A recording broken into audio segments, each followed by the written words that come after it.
طيب بما انه انتم دائما بتقولوا لي بتعطينا طاقه ايجابيه فانا جيت اليوم اخذ الطاقه الايجابيه واتعلم كيف اخذها واعطيكم اياها اكثر.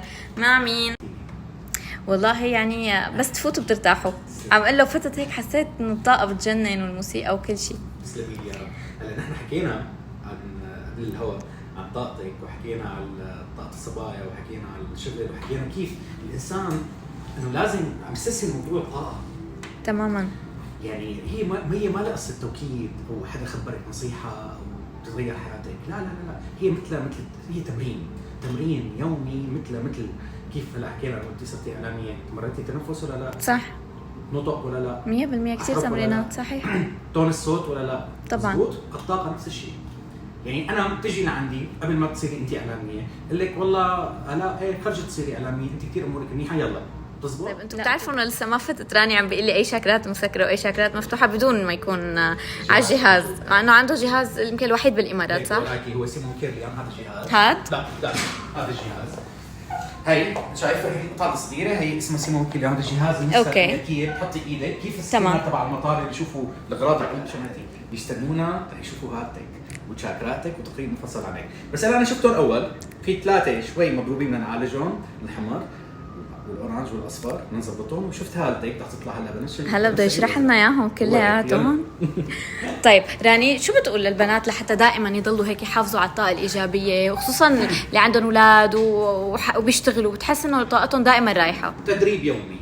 الطاقه هي تدريب وتحبها، ومثل ما حكينا ممنوع تحكي عن حالك شيء سيء، لانه حالك بده يزعل، هو حالك ممنوع تقولي انا الكلام معطي الاء، يعني صدقا حالك بيزعل منك، يعني تقولي عن حالك انا عندي طاقه سلبيه بيزعل وبيعطيكي طاقه سلبيه، لانه هو بيقبل اللي انت تفرضي عليه. مشان هيك انا بقول لهم للصبايا ممكن نبكي، ممكن نعيط، ممكن نزعل، الطاقه هيك ما حدا بالعالم ما له اب داون بالطاقه. صح. حتى انا كمدرب سعاده، انا مدرب سعاده ممكن بيوم من الايام ابكي وازعل واقعد لحالي. نحن طبيعه البشر تبعنا اللي ما له هيك بصير ملاك. صح 100% ملاك بهذا الموضوع. اكبر مدربين الطاقه او السعاده بالعالم او التحفيزيين بيمروا باوقات كثير صعبه، هو عادي الموضوع هذا. طبعا. شيء مثل ما حكينا في موضوع استسهال الموضوع ونقل المعلومات من النت او اليوتيوب، حكيت كثير عليها هي القصه، عم ياخذوا معلومات غلط، هذا الشيء كثير بضر. هو ليك بطل في تبع اتركوا للخباز خبز، وصار حدا بيروح بيعمل دوره اسبوع بيعمل هي المشكله الاكبر، هي الطاقه ما لها نصيحه، وانا برجع ما في شيء اسمه للكل، برنامج للكل. صح 100%. كل حدا له حاله وكل معك في حدا له برنامج.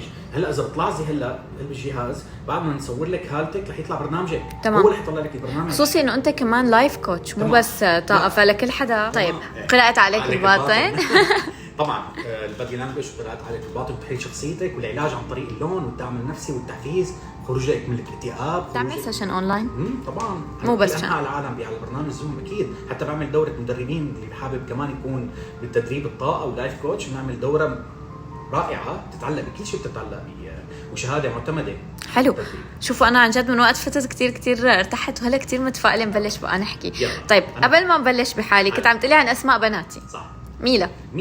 ميلا اسم اسباني، ميلا هو المعجزه. صح. رائع. وما اتابع كمان ستورياتك، يعني الله يخلي لك اياهم. الله يسلمك يا رب. والثاني بيلا كمان المرأة الجميلة، كمان اسم اسباني، وهي تاج العروس. صوتك جهزي حالك لصوتك بالالوان.